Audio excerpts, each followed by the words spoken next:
inversamente proporcional ao volume. É também proporcional à energia cinética média de uma molécula. Aplicando-se às leis de Newton do movimento, as moléculas individuais de gás descobriram que a constante de proporcionalidade é simplesmente 2/3. Esse grande prognóstico teórico surgiu como uma resposta ao conhecimento experimental cada vez maior sobre a natureza dos gases. No século XVII, quando era tênue a linha divisória entre ciência e feitiçaria, foi preciso um pesquisador fora do comum para enfrentar o desafio dos gases invisíveis. Ele era um químico e físico, muitas vezes acusado de introduzir física demais em sua química.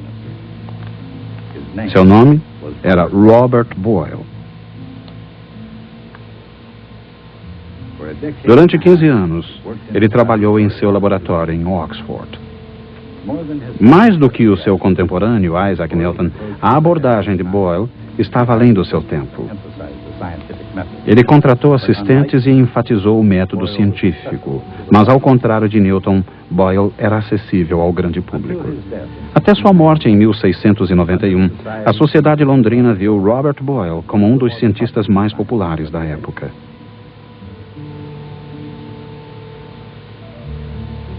Boyle foi um dos primeiros praticantes da abordagem quantitativa. Ele anotava tudo detalhadamente, de maneira que outros puderam repetir, verificar e aperfeiçoar suas pesquisas. A prática de Boyle tornou-se universal e praticada universalmente como o método científico. Na maior parte das vezes, Robert Boyle desenvolvia suas atividades científicas com o máximo de cuidado. Ele descobriu que, numa determinada temperatura, o produto da pressão e do volume de um gás é quase constante. Se a temperatura de um gás permanece inalterada, a pressão é inversamente proporcional ao volume. A equação experimental PV igual constante é conhecida como a lei de Boyle. A aplicação da mecânica às propriedades de um gás explica o significado intrínseco dessa lei. A constante na lei de Boyle é igual a 2/3 o número de moléculas vezes a energia cinética média por molécula. Em outras palavras, PV é proporcional à energia cinética total de todas as moléculas do gás. Essa energia cinética é uma forma de calor. O aquecimento de um gás provoca a elevação da sua pressão ou a expansão do seu volume. Mas o aquecimento de um gás também pode provocar um aumento da sua temperatura. Isso significa que a temperatura está relacionada à pressão e ao volume. Mas de que maneira?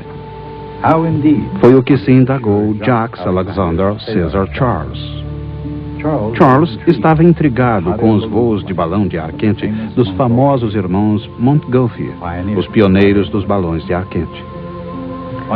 Em 1º de dezembro de 1783, Charles realizou o segundo voo de balão da história. Pioneiro na ciência e no espaço, ele iniciou experiências visando explorar a natureza dos gases. A curiosidade de Charles o levou a descobrir que todos os gases se expandem igualmente quando sofrem igual aumento de temperatura. Charles discutiu suas grandes, mas ainda não publicadas, descobertas com Joseph Louis Gay-Lussac, outro cientista francês entusiasta de balões, capaz de se elevar a uma altitude de mais de 6 quilômetros. Ao publicar sua própria obra, Gay-Lussac descreveu, criticou e aperfeiçoou de maneira considerável a descoberta de Charles. Sofrendo determinada pressão, o volume de qualquer gás se altera na mesma fração de cada grau do aumento de temperatura. Se esse comportamento fosse sempre verdadeiro, poderia haver uma temperatura tão baixa que um gás não ocuparia qualquer volume. À medida em que o gás fosse se aquecendo, seu volume aumentaria em proporção à temperatura.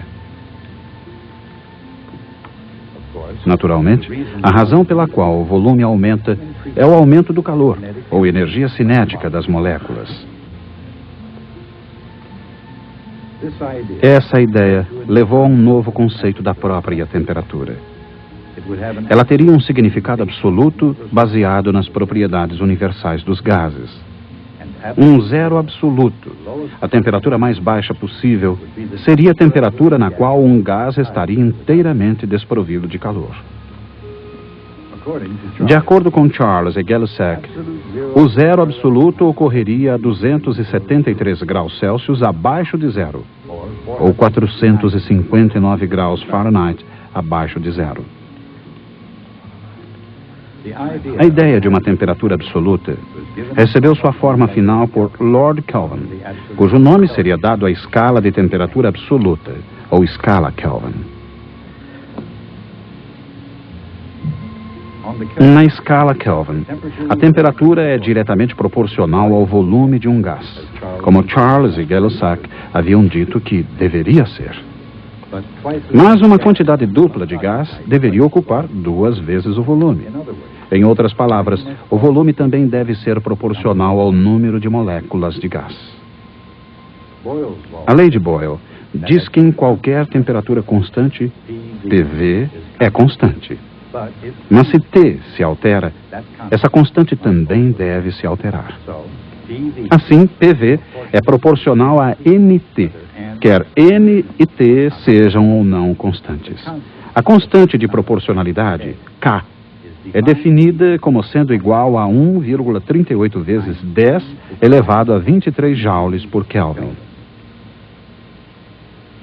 Essa definição determina o valor de 1 Kelvin. Com isso, determinando toda a escala de temperatura Kelvin. Por exemplo, o gelo derrete a 273 Kelvin.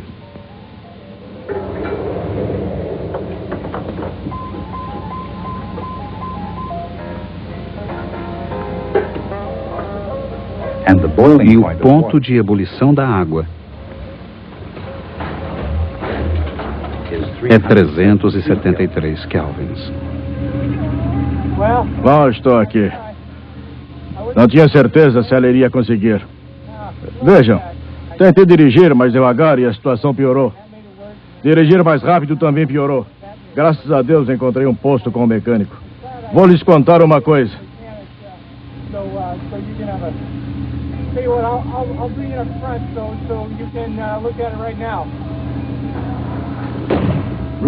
A temperatura ambiente é de cerca de 300 kelvins.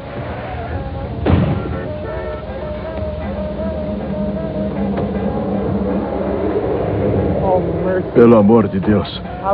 Eu estava com medo disso. Acho que deve ser superaquecimento.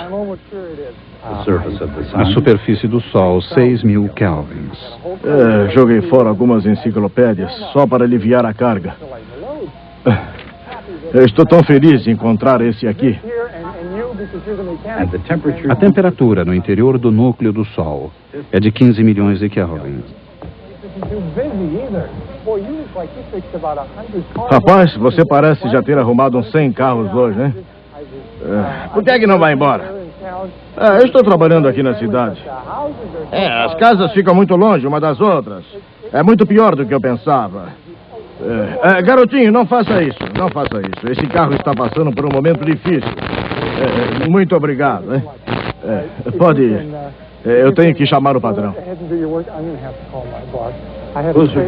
Mais perto da Terra, as experiências de Charles e Gay-Lussac sugeriam que uma vez que o gás pode ser comprimido, os gases devem ser compostos de partículas separadas pelo vácuo. Aplicando as leis da mecânica a essas moléculas invisíveis, chegamos à teoria cinética dos gases. Uma teoria que diz que a energia cinética do gás, o efeito coletivo das colisões moleculares, é o que dá a um gás sua pressão e volume. Mas pressão vezes volume também está relacionada à temperatura absoluta. Assim, existe uma relação direta e simples entre temperatura e calor. A temperatura absoluta